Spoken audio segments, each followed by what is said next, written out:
po sa bibigyan natin ng aking tiyahe. Hipag po ito ng tatay. Mali po tiya. Hindi ako kilala. Bibigyan ko kayo pang ulam tiya.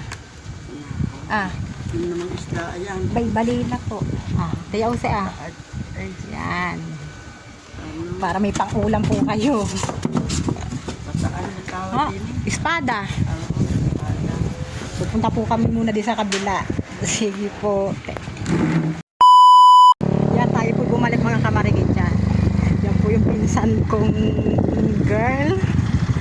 Di ba kasi Oh! Di ba mamabain pa? Ha? Abay, di may bibili ako sa iyo. Yan, ano yan?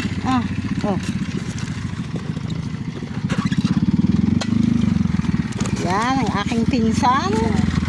Ang pinamimigay ba ang paninda? Ha? Pinamimigay. Ay, labis ang ulam namin. Ano po yan? Ay, salamat. Ay, puno ng rep ko sa ulam. Aba, salamat. Yan, ganyan na. Share the blessing sa mga kamag-anak ko. Yan. Yan ka na. Mata muna ako din sa mga kuya.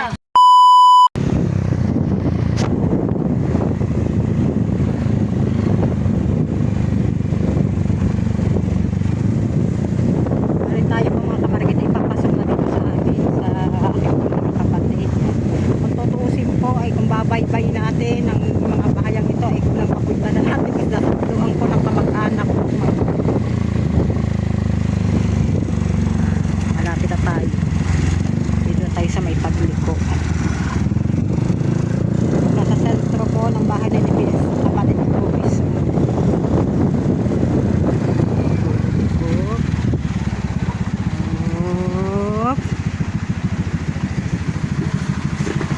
Huli! Huling-huli ka ngayon, ano? Dito na po tayo mga kamay. Ano? Ano nga pinaggagawa niyo dyan? Yan. Ba't ang ginagawa?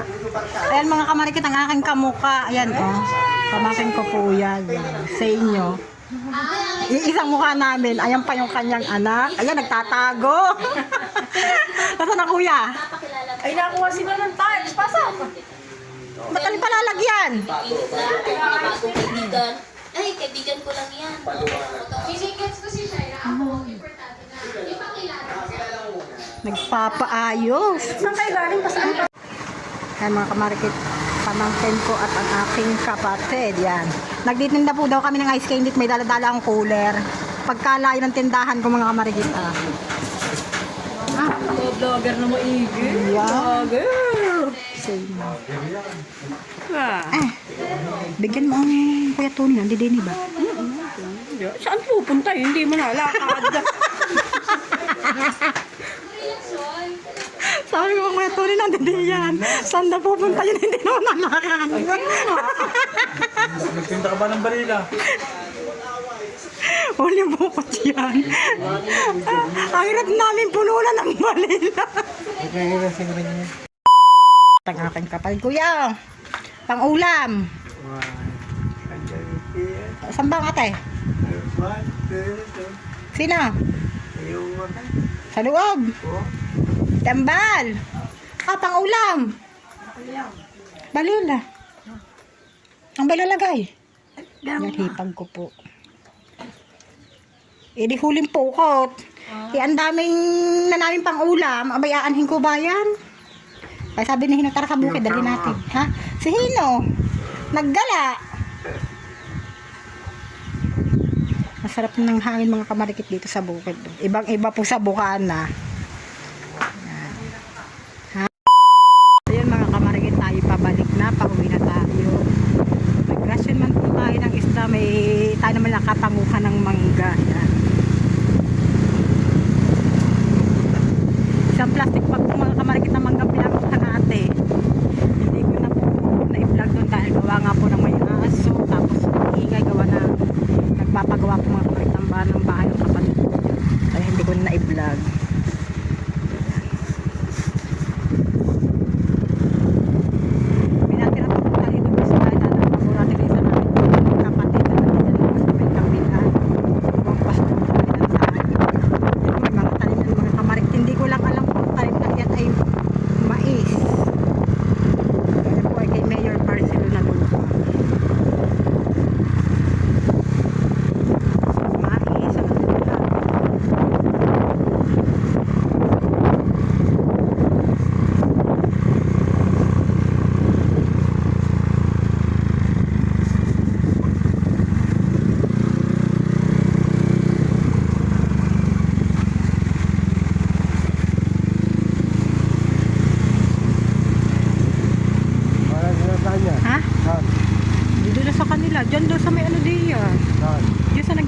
hindi ko lang alam.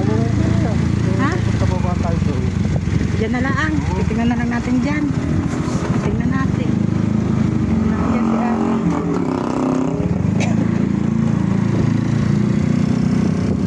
Pulang pamangkin ko mga kamarikit inaandi dito. Naggagawa dito sa may ano ng daan.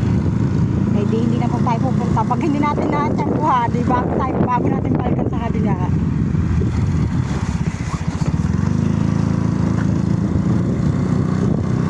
Kanina po ay binibigyan po ako ng kapatid ko ng ano, tinatanong ko magkano po kamarikit ang isda. Tayo po ay hindi ko po tinanggap dahil una hindi ko naman po talaga ipinagbibigay kundi kusa ko pong pusang loob ko mga kamarikit na ibinibigay sa kanila.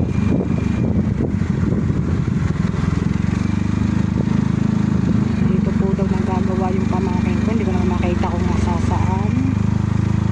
Saan nga ba? Aray si Abay. Abay! Ah. Abay, di doon sa mga kuya nande. Kuhanin mo na isda. Manila. Ayan, kuhanin mo lahat yan. Si Ujer lang may sabi na naandi dito ka eh. Sige, uwi na kami.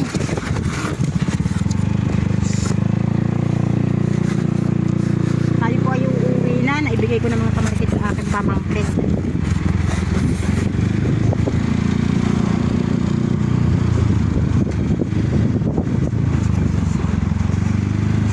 Mga kamag-anak ko, mga kamarikit yung mga nagkagawang diyan. Tayo ay pauwi na. Total naman, naipamigay ko ng mga kamarikit yung isda sa mga kamag-anak ko, sa akin pong mga kapatid. Kahit po, sabi ko nga kanina, kahit po ako ay binibigyan po nila ng pera, hindi ko po tinanggap.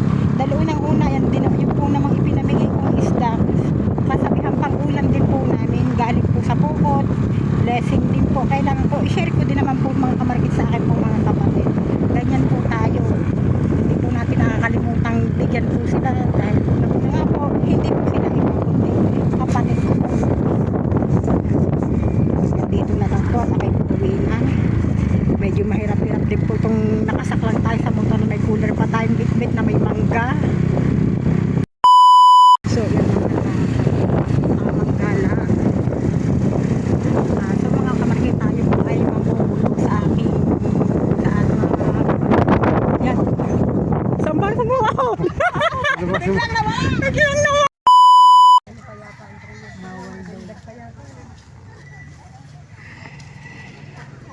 So yun mga kamarikit, ito ay mamumulong lang para ng mga angasal. Naligaw pa kami kanina. Ito. May van pang parating, may 4 na tricycle. Imagine nyo po, ito ay bulungan laang. What if, kung lalo na po ito ay kasalan? Di lalo na ang daming tao pagkasalan. Dito po kami sa barangay Butukan.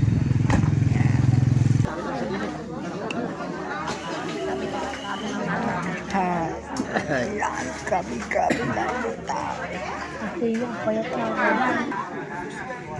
so yun mga kamarikit, sila ay nagtitipon-tipon na. Ayan. Nag-aano na po sila kung anong petsa. Nag-uusap-usap. Bali, ngayon po ay month ng February 3. Bali, December po ang naanuhan nilang month. Date na lang po ang aalamin kung anong date ang mapapagkasunduan. Napakaluang po talaga ng side ng Karaig. Biruin nyo. O yan o, sa kabilang side may mga nagiinom na.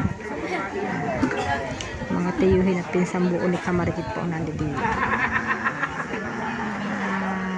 Yung tatay. Ayun, tatay. Lalo na po itong mga kamarikit sa kasalan, ano po ang daming tao.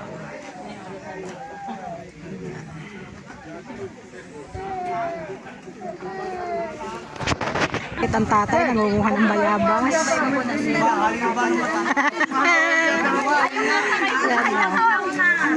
Napagtripan po mga kamarikit ang bayabas. Kanina po ay hitik sa malaking bunga. Ngayon po ayan. Hindi, bagtak tatay. Living bride. Di pa. Yung pa, meron pa doon dalawa. Hilaw. Ayun, hilaw.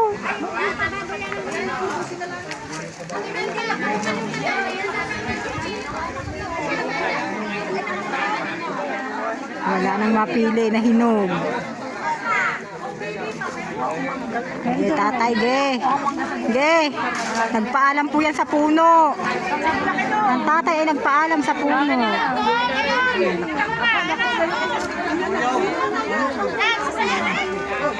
Ganyan kadami mga kamarikit ang mga ano. Ganyan po mga kamarikit kadami ang kanang karagdag. Bali sila po ay kulang pa. Yan. Lalo na po yung mga kamarikit pagdating ng kasalan. Lalo na pong pagkakadami-dami. Isang pisa po yan. Magpipinsan at magkakapit. Ayan. Ang tatay ang naging taga-sungkit. Hindi tatay sungkit. Hindi pa. Kamarikit, mag-harvest tayo ng upo. Serious siya, mangunguha ng upo. Yan. Ayan, o. Ito, pwede na. Mag-harvest ka mo. Aray, pwede pa. Dahil yung isang piraso ay binhiin. Ha? Yung maliit. Yan, okay. Buhanin mo na rin daw yan. Aray, masarap din. Ano? At kagyos naman ang aming dadalihin na sa likod. Mangunga daw kaming kagyos. Yan. Nangunguha sila ng ano, ng kagyos. Yan. Ay, mura pa pala eh. Yan nga maganda, tagusto bang kagyos. Kasi hindi ka makakalakan. Tita Ame, Ah. pa naman yun. Hindi naman tayo makakapalalakadin yan. Bawal naman sa amin yan. Okay, hindi ka nabili. Ito dyan pagyaw. Ayan! Ari, tanga. Si Cham, tatay yun.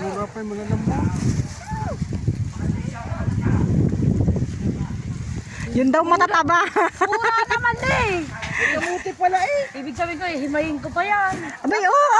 Ay, pag-himay pa kita. Wala may kamote. Eh, doon ako sa upo. Ate naman si Balaya, marami na patanguha. Parang madami. Saan?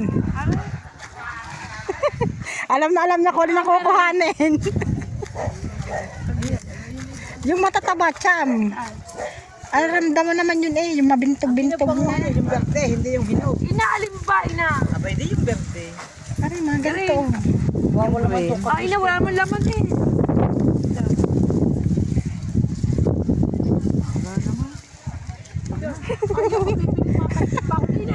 Ay, lang, bibi kong garnier. Ay, tinong si Ilayo. Diretso ang pangunguha.